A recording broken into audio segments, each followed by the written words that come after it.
3.1.2 now. We are still busy calculating the lengths of unknown sides. If you can just recall back, our original question stated that we should calculate the lengths of the unknown sides in each of the triangles below. We have done, of course, 3.1.1, and we are now going to move over to 3.1.2. So 3.1.2, we have yet another right angle triangle. It is positioned upright this time, and the lengths of the sides are given by 3.3 or 3,3, and we have a side of 6,5, and then of course the unknown side here is x. Now we need to of course identify where the hypotenuse is.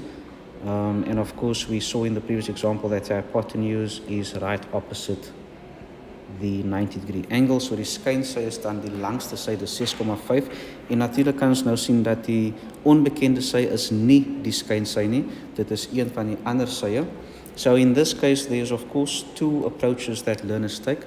One could be seen as a shorter method or shorter route, and the other one is making use of sort of first principles in terms of how you learned Pythagoras and then calculating the unknown side from there. So I'll look at both, of course, and I'll start with the sort of standard one.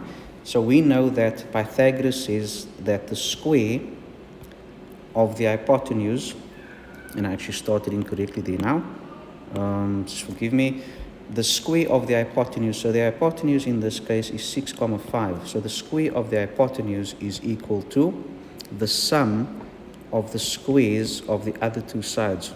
Of course, it doesn't matter which side I write first, but that's basically what Pythagoras says. Okay, I've got the square of the hypotenuse, which is 6.5, is equal to the square of the sum of the other two sides, in other words x squared plus 3,3 squared. And of course, once we've made that statement, we need to put down a reason saying that that is because of Pythagoras, the theorem of Pythagoras. Natuurlijk in Afrikaans is het precies dezelfde. Pythagoras word nie op 'n ander manier gespel nie, dit is precies dezelfde spelling. Okay, so now we of course, the only difference here is x squared is not the subject of our equation. It's not isolated like we had here in the previous one, where we started off writing x squared, the unknown, on the left hand side because the hypotenuse was unknown. So we could just put it equal to the square, the sum of the squares of the other two sides, and then it was quite straightforward because x squared was on the left by itself the entire time. In this example, x squared, of course, is not on the left-hand side, which we prefer conventionally. And, of course, it also has a little bit of extra baggage here with 3,3 squared. So all we need to do is obviously manipulate this equation so that x squared is alone or isolated either on the right or on the left, depending on how you want to do it.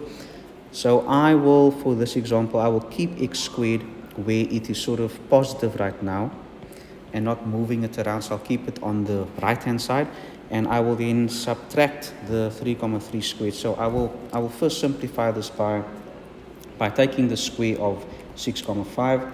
So 6,5 squared gives us 42,25. So that's 42,25, and that is equal to x squared plus 3,3 squared is equal to 10,89. And these answers, these decimal answers, are given already rounded off to 2 decimal places on your calculator, so you don't have to worry about rounding off because it's not a long decimal expansion. So what you see there is what came from the calculator. Then I'm going to subtract 10,89 from both sides. Ek gaan dan 10,89 aftrek van beide kante, sodat ek x deur die mag 2 alleen kan kry aan die regterkant. So ek het 42,25 aan hierdie kant minus die 10,89, and that gives us 42,25 minus 10,89, and that is 31,36. So x squared is equal to 31,36, and then taking the square root on both sides, taking the square root on both sides. Ek neem die vierkantswortel aan beide kante en ek kry dan natuurlik op die regterkant x en aan die linkerkant kry ek 5,6. So that means this missing side over here is 5,6, and that is the length of the unknown side. Okay, so we're just going to look at the alternative to the very same problem. I'm just going to write or over here. So or, how else could we have done this? Well, it's basically the same, it's the same equation. If I can say that we, in this alternative route, we would basically just start from this step over here that I'm highlighting in green. So most, or some or most learners prefer to do it this way because they obviously see it as shorter. In other words, you will then just skip, you'll skip this bit over here in the second, or the second alternative approach. So let's just get into that quickly. So we say or, and I can then basically, wanting to make my x the subject of the equation or formula immediately, I can then say that, well, if the hypotenuse squared is equal to the sum of these two other sides squared, if I want to calculate the value of one of the sides squared, I would then just have to take the square of one of the sides and take it away from the square of the hypotenuse. In other words, my x squared, which is now not the hypotenuse, is equal to the hypotenuse squared minus that other side squared, which is 3,3. Now please note, if this is your starting point, you are still making use of the theorem of Pythagoras. So at this point, you of course will still write Pythagoras. And then we of course have the same values here. So 6,5 squared we saw earlier was equal to 42,25.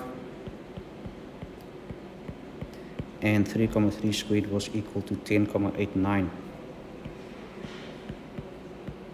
And that is of course the value of x squared. So simplify, x squared is equal to 31,36. And then of course taking the square root on both sides, I get x on the left hand side and 5,6 on the right hand side, and x is equal to 5,6. Exact same answer like we got before, which of course it should be.